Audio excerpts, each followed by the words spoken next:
There's one more. Is it a good song playing right now? Yeah. You want me to play it? Fuck yeah. It's a new Blink. Okay, diving right in.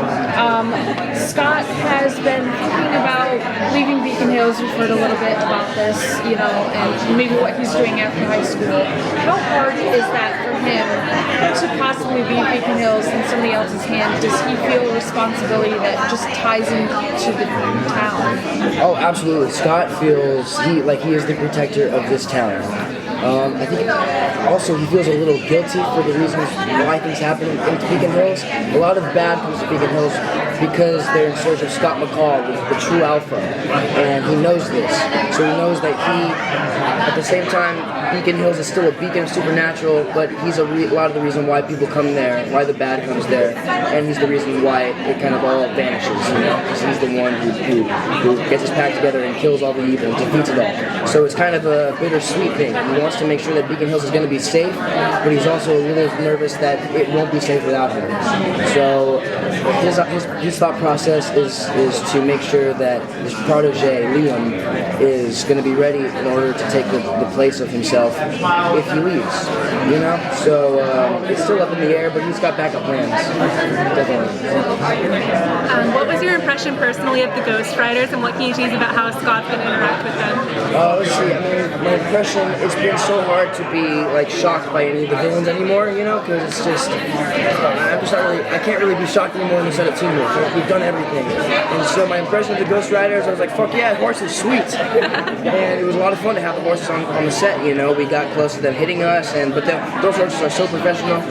They hit their mark better than any other actor in the world. They're like the most trained professionals in the world. It was really cool. What was the second part of your question? How is Scott going to interact with them? How's Scott going to interact with them? The same way they interact with every villain. He figures them out. He's like, okay, let's break it down. Let's figure out who the hell these people are. And then he's like, okay, now let's figure out how the hell to kill them. But without actually killing them, because I'm a big guy and I don't kill people. And then, that's it. His interaction with them kind of depends on how they approach him. And there's a lot of things I don't want to give away about that, but Scott will try to defeat them once again. So, Teenage has been such an inclusive show. There's been gay characters, there's been people of color. How does it feel to be part of that? Oh, dude, fuck, I love it, man. My whole life, all I'm about is just showing people that be yourself, stop being an asshole, don't be mean to people for no fucking reason. And I love that teamwork. And the cool thing about it all is that we do it effortlessly. It's all natural, We don't try to be like, oh hey, we're putting a gay guy it's not here. like pandering. Exactly. It's not pandering. It's just natural for us because we love that shit. It's who we are. We're advocates for the human race, no matter who you are. And I just really like that people actually acknowledge it and take note of it from our show, and that's the way it should be. Well, it's like kind of an allegory sometimes, it feels like, because when as a supernatural creature you become like this outcast, you're hiding parts of yourself from people, so it's like it becomes a question of identity. Exactly. We've dealt with struggling with identity since day one with Scott McCall. That relates to anybody growing up, gay or not. And I'm really happy that we can bring that to like an adult form, and it's really cool. It's really cool. I love it. No one's alone. You guys, not alone. It's just life is fucking cool. Let's have fun.